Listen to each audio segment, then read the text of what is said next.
Kembali di Rakyat Bersuara, saya Aiman Wicaksono. Saya dari tadi melihat gelagat ingin berbicara, tapi belum sempat saya berikan. Sekarang saya berikan dan saya nggak potong kok. Tapi kalau dipotong juga nggak apa-apa kan? Nggak apa-apa. Pakai mic, Bung Ciko. Tahu diri aja kita baru ngomong nih. Silakan. Jadi pada prinsipnya gini, kita ini kan harus pertama melihat Mahkamah Konstitusi itu bagi kita tuh apa?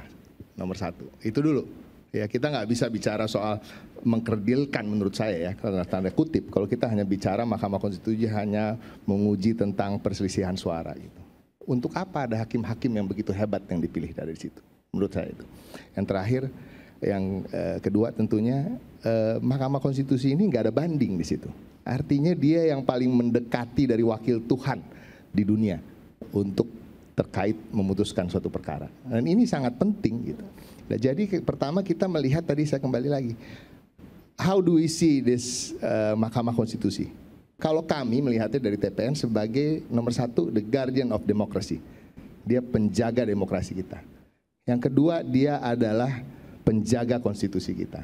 Nah, artinya semua yang terkait dengan pelanggaran konstitusi, hal-hal yang sifatnya terkait dengan apa yang dilakukan oleh siapapun dalam hal ini terkait dengan pemilu, apakah itu dia memberikan efek terjadinya hal-hal yang kita lihat dalam musim kampanye maupun tercermin dari hasil pemilu itu bisa kita perkarakan di situ. Nah, ini yang kita bilang termasuk dalam TSM. Nah, kita juga harus melihat bahwa big picture-nya ini kan bukan soal suara aja. Angka, bukan soal angka. Big picture-nya ini bagaimana proses ini terjadi. Nah, kalau kita bicara TSM, tentunya itu adalah rangkaian dari kejadian-kejadian. Jadi menurut saya agak berbeda dengan Bung Kodari. Dan memang akhir-akhir ini beberapa bulan terakhir saya selalu berbeda dengan Bung Kodari. Dan kalau nggak berbeda kita paksa untuk berbeda. Jadi prinsipnya tadi dikatakan bahwa kalau sudah setuju, sudah hadir dan lain-lain, berarti setuju dong. Nggak seperti itu, karena ada rangkaian-rangkaian lain. 6 kali, ya kan? Pertama pada saat undian nomor urut. Betul. Terus 5 kali debat. Ada hal-hal lain yang terjadi yang kita bisa rangkum, makanya ada yang disebut TSM. Kalau dengan logika yang dipakai oleh Bung Kodari, TSM itu gugur karena setiap ada satu rangkaian aja udah dianggap, kan lo nggak protes di situ. Anda tidak protes soal penetapan PJ misalnya. Artinya apa? Anda biarin aja itu terjadi. Sehingga terjadilah pemilu ini yang berat sebelah. Pemilu ini yang terjadi abuse of power. Gitu. Nah, ini kan nggak bisa begitu. Ini dirangkum dan bisa terangkum setelah kejadian itu terjadi keseluruhan. Terjadinya penempatan PJ-PJ. Pemilihan PJ-PJ yang sebagian besar adalah orang dekat dari Presiden Republik Indonesia. Ya kan? Pemilihan Hakim MK. Ya kan, Anwar Usman sebagai ketua MK yang juga iparnya Presiden Jokowi. Kita bicara soal nepotisme di sini. Dan itu ada pelanggaran undang-undang kalau kita bicara soal nepotisme. Ada pengajuan Gibran sebagai wakil presiden. Ada Kaisang yang dijadikan ketua umum salah satu partai politik yang akhirnya mendukung salah satu paslon.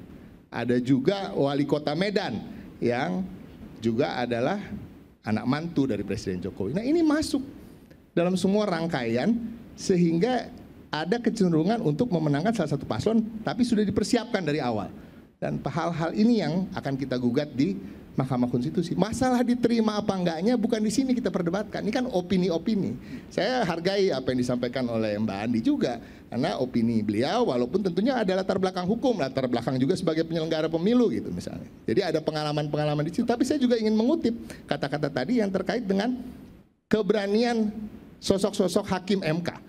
Nah, itu tadi, karena mereka juga, kenapa mereka ditaruh di situ? Karena mereka punya pengetahuan yang luas, karena mereka mampu melakukan tafsir-tafsir terhadap undang-undang yang mungkin tidak mampu kita lakukan. Kita sebagai pembicara-pembicara yang ada di sini. Nah, ini kita tunggu aja bagaimana. Tapi intinya kalau dari TPN Ganjar Mahfud, apa yang disampaikan tadi kan it's detail ya. Dan kadang-kadang kan ada kata-kata the devil is in the details. Kadang-kadang detail ini menguntungkan pihak-pihak yang sedang diserang atau penjahatnya lah dianggap, ya kan? Tersangkanya lah gitu ya. Kadang-kadang bisa memenangkan orang-orang yang salah karena bisa dicari-cari celah untuk memenangkan soal itu. Tapi kita bicara soal terstruktur, sistematis dan masif. Nah, ini yang kita bawa. Kata-kata kuncinya yang saya kasih bocorannya lah. Mungkin Bung Kodari kan tadi bilang, soalnya saya nggak lihat nih gugatannya apa nih. Nah, nepotisme, abuse of power, dan pelanggaran-pelanggaran dilakukan oleh penyelenggara pemilu dari mulai pendaftaran calon presiden dan wakil presiden. Oke, Bung Kodari, ini nyatetnya detail nih. Saya ya? Abuse of power, Oke. pelanggaran penyelenggara pemilu, dan nepotisme. Itu 3. Tapi nggak mau go in detail, nggak mau. Bukan sini tempatnya. Bukan Itu sini kan- tempatnya. Oke. Dan Iya, tidak iya. perlu angka. Iya, iya. Dan tidak perlu angka. Betul, sebetulnya begini, kita nanti diskusinya akan lebih menarik kalau sidang-sidang sudah berjalan. Di sini kan judulnya kan adu bukti ya. Adu bukti itu sebetulnya topik minggu depan kalau menurut saya sih. Iya kan? Kan kita melihat bukti-bukti yang Sekarang dimunculkan. bocoran bukti dulu. Sekarang bocoran bukti. baru sebetulnya dugaan gugatan atau adu gugatan sebetulnya pada hari ini.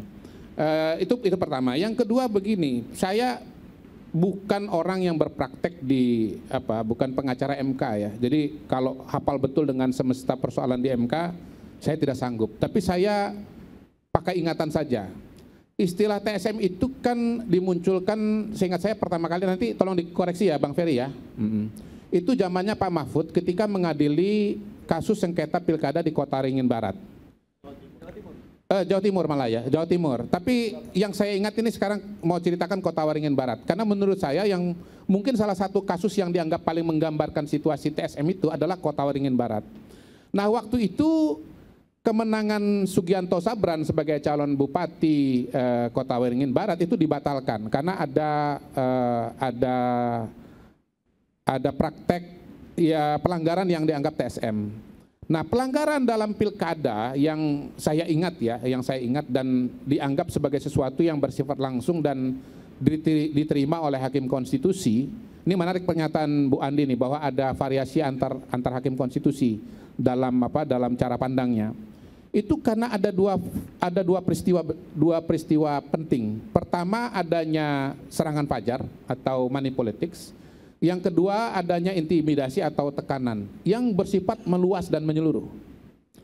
Nah, oleh sebab itu kemudian dibatalkan. Memang waktu itu menurut saya hakim konstitusi juga kebablasan.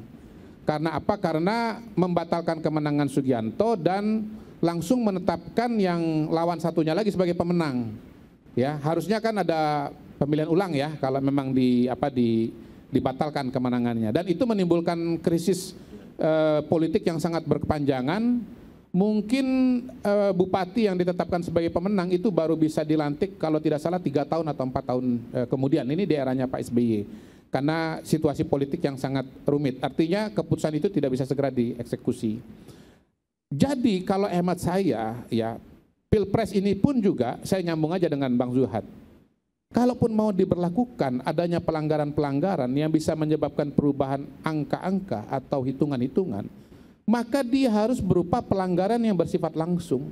Seperti katakanlah misalnya serangan fajar, kemudian intimidasi yang bersifat menyeluruh dan komprehensif alias TSM begitu. Sisanya Nah, harus saya sulit membayangkan bahwa praktek money politics yang sangat masif dan kemudian katakanlah tekanan juga yang bersifat masif itu bisa dibuktikan dalam masa sekarang ini. Walaupun sekarang ini bukan petitum yang diajukan ya. Kalau saya ada di tim ini saya akan mengajukan petitum yang seperti saya sampaikan ini, membatalkan kemenangan karena tidak sekali putaran. Katakan misalnya begitu. Nah, perolehan Prabowo Gibran itu 58%. Untuk dia batal sekali putaran, dia harus di bawah 50%. Artinya apa? Ya anggaplah dia harus turun 9 atau 10%. Dengan DPT, dengan suara sah sekitar 161 juta, maka 10% itu adalah 16 juta. 16 juta suara itu kalau kita bagi dengan satu TPS suara sah 250 orang ya, bukan 300 ya, itu kan maksimal ya, 250. Itu saya hitung-hitung 64.000 TPS. Jadi singkatnya untuk membatalkan kemenangan sekali putaran ini, sekali putaran loh ya, supaya ada putaran kedua. Dan kalau ada putaran kedua masih ada 02 di situ.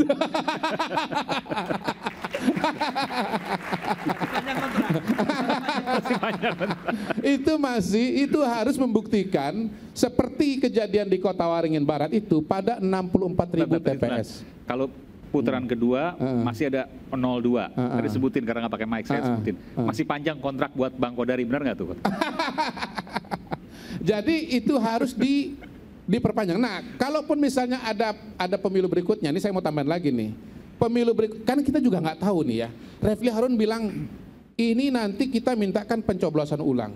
Tapi kalau kita pikir liar-liar, karena ini wakil Tuhan di muka bumi kan gitu. Dia bilang enak aja pencoblosan ulang, pemilu ulang dia bilang. Semua dimulai dari awal. Maka saya bayangkan KPU mungkin perlu berapa? Setahun kali ya untuk melakukan persiapan. Dan rasa-rasanya itu tidak mungkin dilaksanakan dalam waktu dekat. Karena di depan sudah ada agenda besar yang namanya pilkada serentak. Dan KPU pada hari ini semua energi dan waktunya pasti konsentrasi untuk pemilu serentak. Yang tingkat kerumitannya tidak kalah luar biasa dibandingkan dengan pemilu nasional. Alhasil ya, kalau pilkadanya dilaksanakan bulan November dan katakanlah ada pemilu ulang, mungkin itu baru bisa dilaksanakan setahun di atas bulan November. Nah, sementara presiden yang baru, presiden yang sekarang sudah berakhir masa jabatannya bulan Oktober. Artinya akan terjadi kekosongan. Kalau terjadi kekosongan itu dua hal. Pertama harus amandemen karena ada kekosongan hukum di sini, tidak ada aturan yang mengatur. Kalau misalnya ini masa jabatan berakhir lalu tidak ada presiden, ya, ada amandemen, masuk gagasan 3 periode, bahkan saya sekarang lebih maju dengan 5 periode. Ya. Jelasin dulu, 5 periode gimana? 5 periode. Gimana? Jelasin. Menurut saya 5 periode sekarang. Gimana? Karena masa jabatan, Mas karena Kodari nggak ada juga PJ presiden ya? Iya, nggak ada PJ presiden. Enggak, 5 periode dulu gimana? 5 periode 5 periode. Karena begini, pembangunan jangka panjang itu di semua elit politik kita itu 25 tahun. Jadi harus dikasih kesempatan bahwa presiden itu bisa terpilih kembali selama 5 kali dalam orang yang sama. Iya, terpilih kembali orang yang sama. Kalau bukan orang yang sama nggak terpilih kembali dong. Kan bisa juga dari bapak ke anak misalnya. Enggak, orang yang sama, orang yang sama. Enggak, ini saya nggak ngomong orang ya. Ini cuma bicara implikasi-implikasi yang bisa terjadi. Yang jelas, kalaupun misalnya ya nanti ada perpanjangan masa jabatan presiden, dari aspek hukum dan politik menurut saya yang paling mungkin untuk menjadi presiden berikutnya untuk perpanjangan itu namanya Joko Widodo. Anda siap nggak dengan itu? Itu pertanyaan saya. Makasih. Dulu mungkin banyak yang lupa, Bung Kodari. Ya, jadi hati-hati dengan permintaan ini ya, pemilu ulang itu ya, karena implikasinya panjang loh ke depan. Kita bukan pemilu ulang, Bang, pemungutan suara ulang. Iya, itu kan permintaan Anda. Saya katakan tadi, begitu di Hakim Konstitusi, di kepala dia lain lagi. Dia bikin enak aja pencoblosan ulang, pemilu ulang, top gitu. Urusan hakim kalau itu. Tapi enggak, ini saya mau bicara dikit, Bang. Kalau seandainya pemungutan suara ulang dan mepet dengan pilkada, apa yang dibilang oleh Bung Kodari tadi bisa terjadi? Kalau pemungutan suara ulang itu kan skema waktunya masih memungkinkan dengan skema waktu putaran November kedua udah itu, persiap, kan? November udah pencoblosan, Nah, kan artinya pilkada kan persiapannya sebelumnya. Kan penjadwalan itu ada putaran kedua gitu.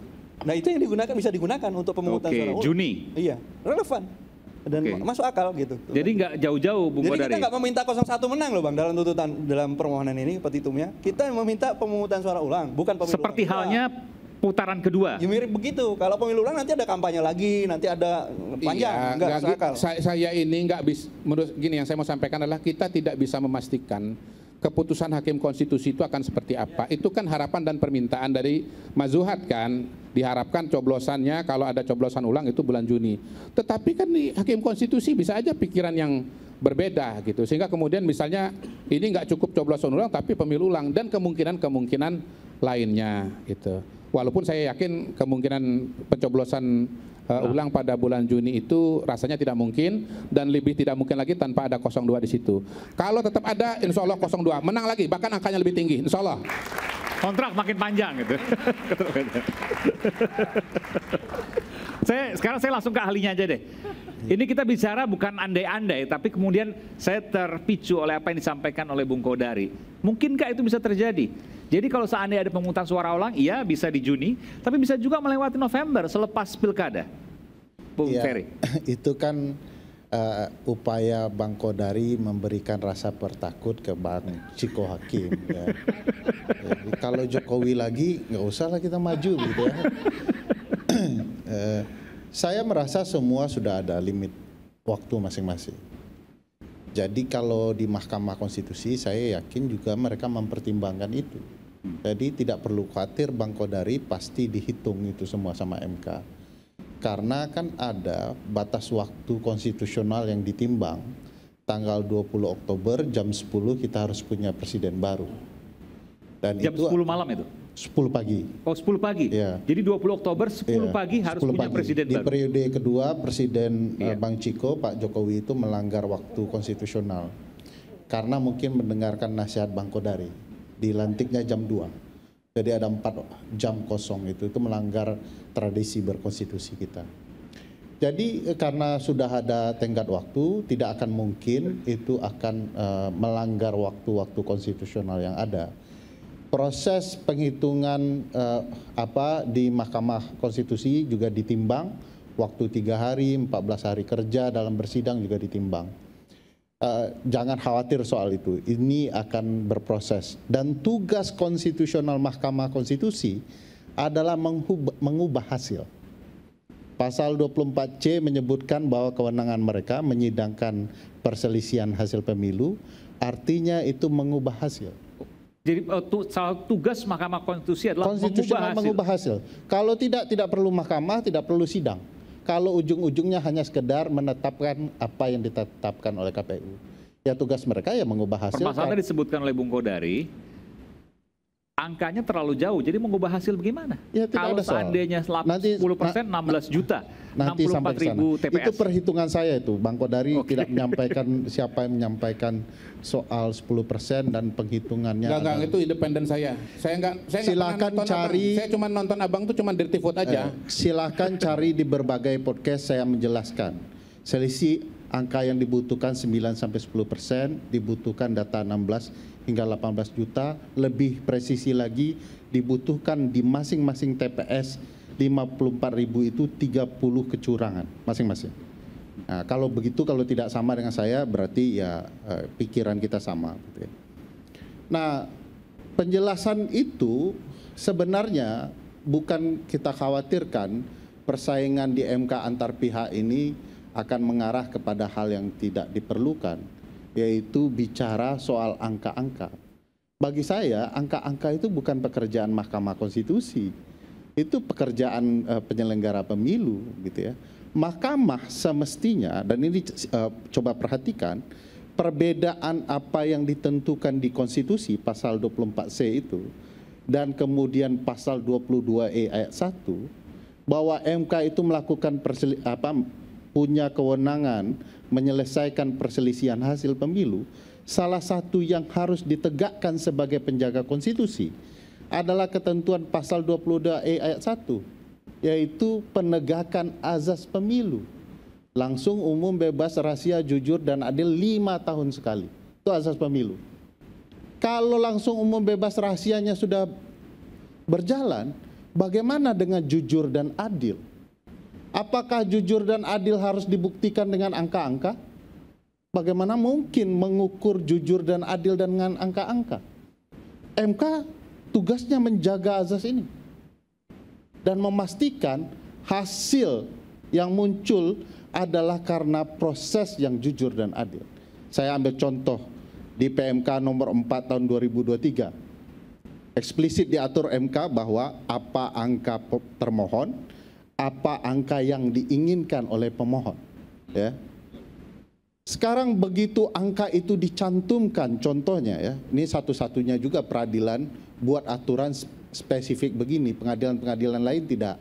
Sepanjang ada legal standing, posita, petitum, alasan-alasan permohonan dan permintaannya, udah selesai itu. MK mau spesifik, oke, kita ikutin PMK itu. Ini angka termohon, ini angka pemohon. Kan akan ditanya oleh MK, dari mana angka ini dapat? Balik lagi ke proses itu, menceritakan. Jadi proses juga pasti akan dibahas di sidang MK, mau tidak mau. Iya. Jadi menurut saya ketika, ini contoh sederhana Mas Aiman, kalau penyelenggaranya dinyatakan curang dan ditemukan alat bukti bahwa penyelenggara pemilu curang, sah nggak seluruh hasil ini? Saya tanya ke Mas Aiman. Ada angka. Iya, kalau bagi saya tidak sah, tapi saya nggak tahu pertimbangan dari Mahkamah Tanya deh Konstitusi. dengan hati nurani ke lubuk hati Bang Kodari yang tercabik-cabik hari ini ya.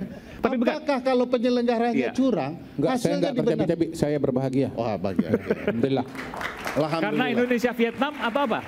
Karena Indonesia Vietnam atau apa? Dan hasil pemilu juga. Ketahuan nih preferensi. Jadi semua memahami konsep. Bentar, Bung, saya mau Ya. tanya. Kalau seandainya tadi Anda katakan penyelenggara pemilunya curang misalnya, tapi kan ada suara yang kemudian tidak bisa serta-merta, oh iya berarti semuanya batal. Hmm.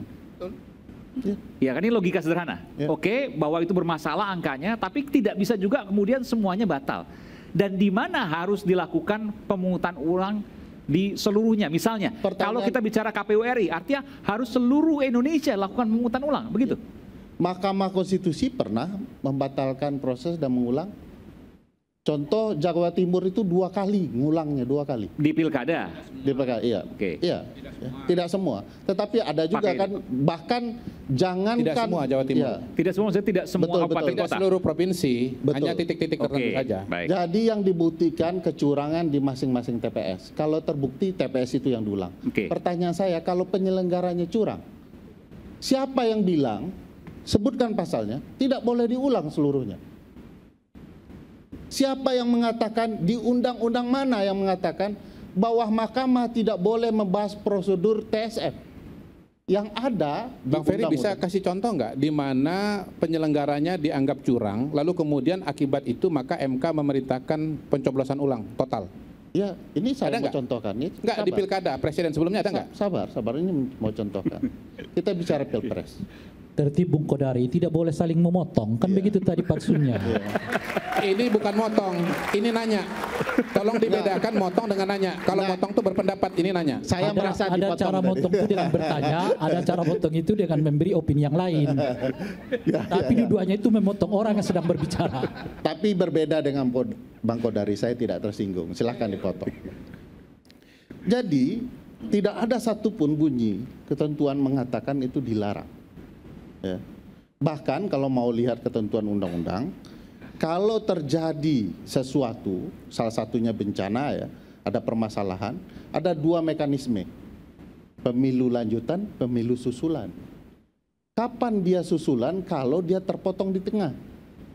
Ya. Lanjutan.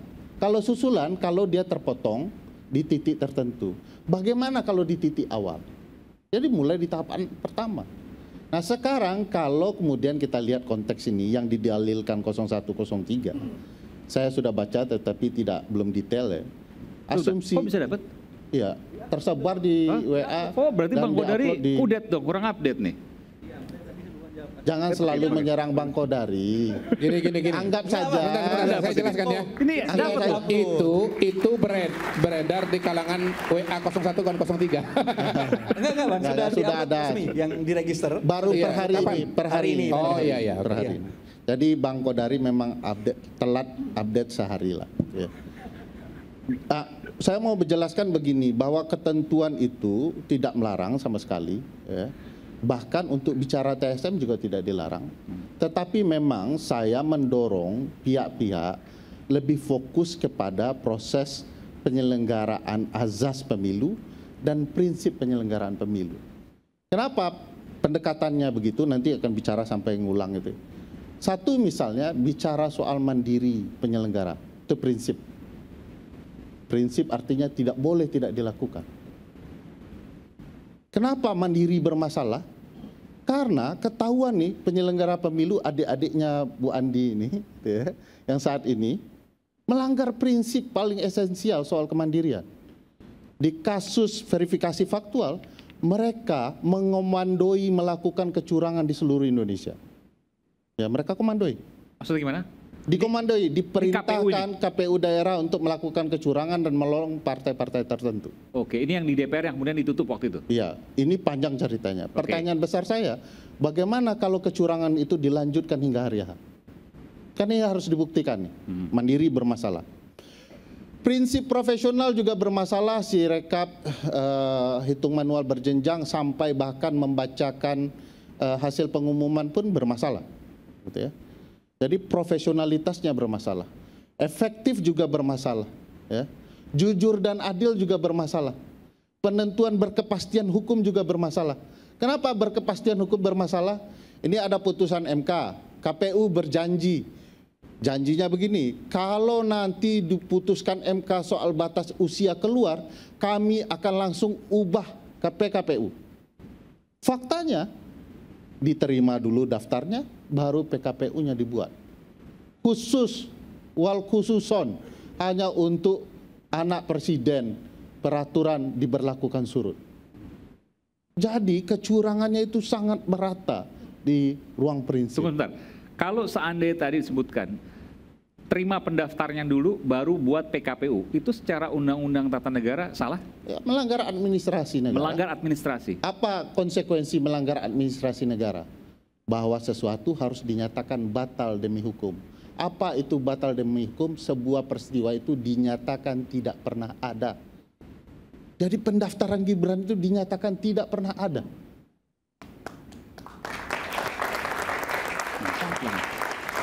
Saya salah sedikit ya. Jadi kalau itu mungkin istilahnya bisa disebut bermasalah di administrasinya ya. Tapi mohon maaf, putusan MK itu kan final and binding dan dia mengganti pasal dalam undang-undang. Nah, kedudukan undang-undang jauh lebih tinggi dibandingkan dengan PKPU, peraturan Persis. KPU. Lebih tinggi dari PKPU, lebih tinggi dari Perbawaslu, lebih tinggi dari undang-undang. KPU itu sudah melaksanakan berdasarkan undang-undang bahwa ada persoalan administrasi yang belum merubah PKPU-nya tidak berarti bahwa tidak sesuai undang-undang. Ya. Gitu. Oke, jadi saya terima. sesuai dengan undang-undang. Oke, saya Ini jelaskan. masalah teknisnya barangkali ya. Saya juga paham persis bahwa itu masalah teknis yang KPU tidak lakukan. Tetapi saat itu juga kan sudah ke Bawaslu, sudah ke DKPP kan? Mbak, Ya, ditanya dikit, silakan itu keputusan MK itu ada nggak mewajibkan untuk mengubah undang-undang dulu atau mengubah PKPU dulu, ada nggak? Nggak ada. Anunya? Nggak ada juga Apa untuk namanya? nggak ada kewajiban untuk memberlakukan pemilu tahun ini juga, Bang. Artinya diberlakukan pemilu tahun depan juga boleh. kalau itu KPU nggak melanggar. Maksudnya gini, kita Nggak. bandingkan dengan Pertanyaan Undang-Undang Cipta abang Kerja itu- ya. Undang-Undang Cipta Kerja Gini. itu kan mengamanatkan perubahan itu dikembalikan nggak kepada harus. DPR. Gini, Bang, putusan MK Judicial itu order itu bisa Iya, beda-beda. putusan MK Saya mau lanjutkan dulu karena beliau bantah sudah selesai kan. Pertama, satu, hukum administrasi itu tidak perlu menyatakan harus putusan MK. Undang-undangnya ada. Undang-undang administrasi pemerintahan. Tidak boleh melewati wewenang, mencampur andukan wewenang, sewenang-wenang. Kalau kemudian dia tidak melakukan wewenangnya ya salah. Apa konsekuensinya? Batal demi hukum. Nggak perlu pakai MK itu. Kenapa dia melanggar putusan MK?